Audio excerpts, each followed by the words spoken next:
Nanumpa na nga bilang ikapitong ombudsman ng Pilipinas si Jesus Crispin Remulla.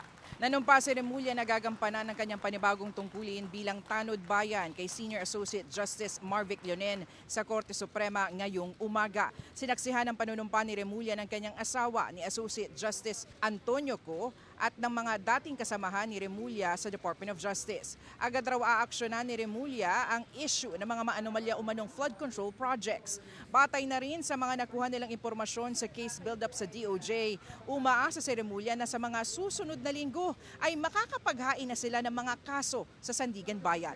Wala raw sisinuhi ng investigasyon. Dagdag pa ni Remulla, bubuklatin at pag-aaralan niya ang mga nakabimbing mga rekomendasyon at mga reklamo sa Office of the Ombudsman, maging ang naging procurement ng pamahalaan sa overpriced medical supplies ng Pharmally sa gitna ng pandemya. Sa tanong kung pwedeng umabot hanggang kay dating Pangulong Rodrigo Duterte ang investigasyon, sagot ni Remulla, hanggat saan raw aabuti ng ebidensya, aabuti ng pag-usig ng hustisya. Wala ho tayong sinisino rito.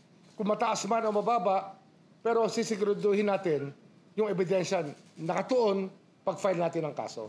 So kahit mataas yan, kahit umabot na senador yan, kung saan maabutin yan, gagawin natin. So sir, kahit ka mag-anak po ng Pangulo, talaga po sa... Wala naman tayong choice dito, yun ang ebidensya.